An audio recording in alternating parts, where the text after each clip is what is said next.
Okay, quick honest review to ng Diwata Pares na matatagpuan sa Pasay City, malapit sa MOA, along Jokno Boulevard sa likod ng Senate. Um, ang honest review na ito ay binubuo siya ng 4 na part. So, ang criteria natin ng judging ay place, staff, price, at yung mismong food. So, every criteria ay merong 5 stars. 1 is the lowest, 5 is the highest. Okay, so let's go. Okay, so mag-umpisa tayo sa place. So yung place niya talaga ay bangketa. Malapit siya sa kalsada, malapit siya sa dagat, madaming sasakyan, madaming mga tao, madaming mga dumadaan. Typical na normal na bangketa. Maayos naman siya, maayos naman siya. Kaya lang magulo yung mga tao kasi madaming nakapark, kaliwat kanan. Pero bibigyan ko siya ng 4 para sa place kasi malapit. Okay, tapos dito naman sa mga staff. Yung mga staff nila dito, super accommodating, mababait. Lahat sila gusto kang tulungan. Madami kasing part dito sa Diwata Pares. May kuhanan ng... Una, yung first ay magbabayad ka muna.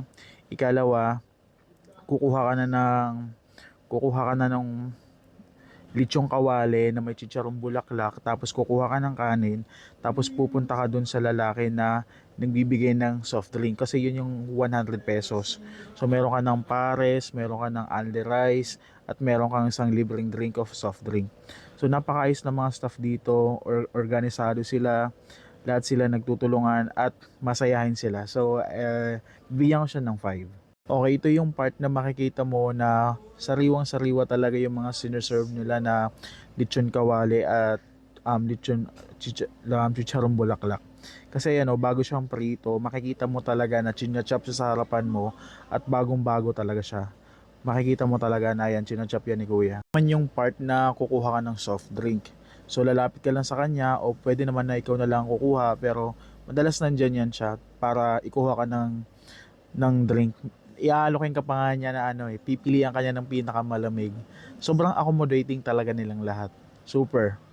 Maganda yung customer service ng Diwata Pares. When it comes to pricing, napaka super sulit talaga ng Diwata Pares kasi isipin mo, sa normal na parisan, sabihin na natin 50 plus or 70, yung typical na pares, isang pares na may laman o laman loob, tapos isang rice. So, syempre wala pang drink yun. Nagra-range yun ng 50, 60 hanggang 70. Pero imagine, sa Diwata Pares may lechon kawali, chicharong bulaklak, only rice at isang drink. So, super sulit talaga ng 100 pesos mo.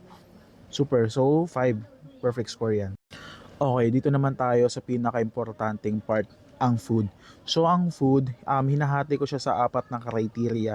Sa appearance, aroma, taste, at saka sa texture at consistency ng pagkain. So, sa appearance pa lang, makikita mo siya dito sa picture, na yung pagkaluto ng lechong kawale ay malalaki talaga yung hiwa. Pag tiningnan mo pa lang, malalaman mo na hindi talaga siya tinipid. Malaki yan pag nakita mo sa personal. Yung aroma niya, pag inamoy mo, appetizing siyang amuyin. Kasi alam mo talaga yung pagkalasa ng, yung amoy ng lechong kawali, tsaka ng, yan, yun yung chichurong bulaklak. Sobrang bango niyan, aromatic yan, parang maamoy mo yung luya, tapos yung sangkap na ginamit, mabango siya. Ako nagluluto ako, masasabi ko na magandang pagkakaluto dito, masarap. Um, cris Crispy siya, pero malambot siya sa loob.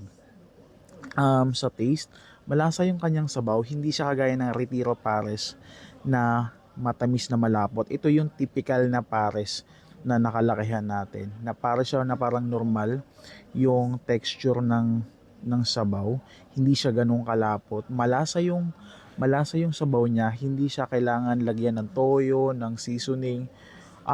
Kahit bawang okay na, tapos yung mga green na mga dahon. Pero para sa akin, para yung sabaw pa lang masarap na siya. Hindi na siya kailangan ng additional na pampalasa. Texture and consistency. Dito sa lechong kawali, maganda yung pagkakaprito niya. Di ko lang sure kung 2 beses siya prinito. Kasi crispy yung labas niya, pero malambot yung loob. So para sa akin, feeling ko talaga 2 beses to prinito. Masarap, malalasahan mo talaga na pag kinain mo siya. Kasi ano to bago siyang prito, bibigyan ka ng parang itong bowl, bibigyan ka ng bowl, tapos may chinap na lechong kawali. Tapos pupunta ka doon sa kuya na bibigyan ka ng sabaw. So ganun talaga siya, parang hindi siya nababad. So pag kinain mo, yung lechong kawali, crispy talaga siya sa bibig. Nadudo, gumaganon-ganon ka talaga siya. Masarap, real talk. Sa food, bibigyan ko siya ng solid 5. Masarap talaga siya. Okay, overall, para sa akin yung Diwata Pares ay 4. Almost perfect na siya. Siguro, hindi naman siya ganun ka-perfect. Merong mga bagay na kailangan i-improve. Pero para sa akin, napakasarap niyang parisan. Madali siyang puntahan. Malapit siya sa mga call center. Pinupuntahan siya ng mga riders. Napakadali niyang puntahan. Mabilis siyang hanapin. Kilala siya ng mga tao. Masarap yung pagkain. Solid yung pagkain. Napakamura.